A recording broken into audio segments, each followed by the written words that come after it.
NCC গঠনের অনেকেই সমালোচনা করছে, অনেকেই বিরোধিতা করেছে। এর বিকল্প প্রস্তাব কি হতে পারে আমরা সেই দলগুলোর থেকে জানতে চেয়েছি যে আপনারা কি আগের রাষ্ট্র কাঠামোই চাচ্ছেন কিনা। আমরা জাতীয় নাগরিক পার্টির পক্ষ থেকে এনসিসি কে সমর্থন জানিয়েছি যখন থেকে আলোচনাটি শুরু হয়েছে।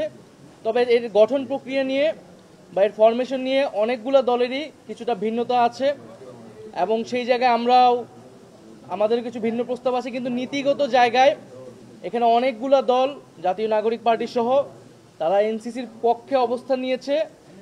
অর্থাৎ এই যে গুরুত্বপূর্ণ কমিশনগুলো রয়েছে বা প্রতিষ্ঠানগুলো রয়েছে, প্রধানত নির্বাচন কমিশন নিয়ে অনেক আলোচনা হয়েছে।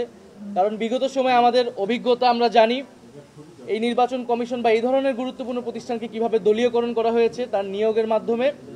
ফলে নির্বাচন কমিশন, দুদক, পিএসসি অথবা মানবাধিকার কমিশন, এই কমিশনগুলোতে কোনোভাবেই আগের যে আইন, আগের যে সিস্টেম, সেই সিস্টেমে নিয়োগ আমরা সমর্থন করি না। ঐক্যমত্য কমিশনের পক্ষ থেকে একটা প্রস্তাবনা রয়েছে। আমরা বলেছি যারা বিরোধিতা করছেন তাদের কাছে যদি এর বিকল্প কোনো প্রস্তাবনা থাকে, যে আমাদের কনসার্নটাকে অ্যাড্রেস করতে হবে যে এই কমিশনগুলো যাতে নিউট্রাল থাকে, দলীয়করণ না হয় এবং রাষ্ট্রের সবার আস্থা যাতে এই প্রতিষ্ঠানগুলোর উপর থাকে, যারা নিয়োগপ্রাপ্ত হচ্ছেন তাদের উপরে থাকে। তো সেই বিষয়টা যাতে নিশ্চিত করা হয়, তো সেই আলোচনাটা এখনও চলমান এবং আমরা আশা করি যে সবাই আমাদের যে জুলাই গণ অভ্যুত্থান এবং আমাদের যে গণতান্ত্রিক রাষ্ট্রের আকাঙ্ক্ষা, সেই আকাঙ্ক্ষার প্রতি শ্রদ্ধাশীল থেকে আমাদের ভবিষ্যৎ বাংলাদেশ নতুন প্রজন্মের প্রতি সবাই চিন্তা করে আমরা যার যার দলীয় অবস্থানের বাইরে এসেও আমরা জাতির সাথে একটা ঐক্যমত অবস্থায় পৌঁছাবো।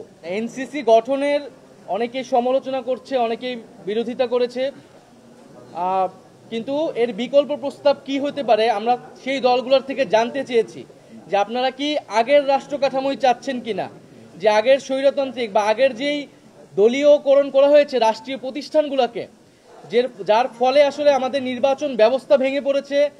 আমাদের দুর্নীতি দমন কমিশন সেটা শুধু বিরোধী দল বা বিরোধী নেতাদের দমন করার একটা কমিশনে পরিণত হয়েছিল। আমাদের মানবাধিকার কমিশন থাকা সত্ত্বেও এই যে গত 16 বছর গুম হয়েছে, খুন হয়েছে, বিচার বহির্ভূত হত্যাকাণ্ড হয়েছে, একটা কথা এই কমিশন বলতে পারেনি। কারণ এই কমিশনগুলো সম্পূর্ণভাবে নির্বাহী বিভাগের একজন ব্যক্তির এবং একটা দলের আজ্ঞাবহে পরিণত হয়েছিল। তাহলে এই ব্যবস্থা তো আমরা চাই না। আর আরেকটা বিষয় যারা বিরোধিতা করেছেন তারা বলার চেষ্টা করেছেন যে এটা এক্সিকিউটিভ বিভাগকে বা প্রধানমন্ত্রীর ক্ষমতাকে অনেক খর্ব করে কিনা, প্যারালাল কোনো অথরিটি করে কিনা। আমরা এটা পরিষ্কারভাবে বলেছি, আরও অনেকগুলো দল বলেছে যে এটি ভাবার কোনো কারণ নেই। কারণ এটা এক্সিকিউটিভের দায়িত্বই না যে এই কমিশনগুলোতে কারা নিয়োগপ্রাপ্ত হবে, বরং এই এক্সিকিউটিভ যার প্রধান বা প্রধানমন্ত্রী যে এইভাবে ক্ষমতার চর্চা করতো সেটা অন্যায্য এবং অগণতান্ত্রিক। সেই সিস্টেম, সেই সংস্কৃতি থেকে আমাদের সরে আসতে হবে। সেটার জন্যই গণ অভ্যুত্থান, সেটার জন্যই সংস্কার, সেটার জন্যই আজকের এত আলোচনা। ফলে আমরা আহ্বান জানিয়েছি যে কেউ যাতে রক্ষণশীল অবস্থানে না থেকে, পুরনো কাঠামোকে সমর্থন না দিয়ে, যে গণ অভ্যুত্থান যেই জন্য আমাদের নতুন বাংলাদেশের দিকে যাত্রা, সেই দিকে যাতে সবাই আমরা ঐক্যবদ্ধ হই, দলীয় স্বার্থ সংকীর্ণতার ঊর্ধ্বে উঠে আমরা ভবিষ্যৎ বাংলাদেশের জন্য কাজ করি।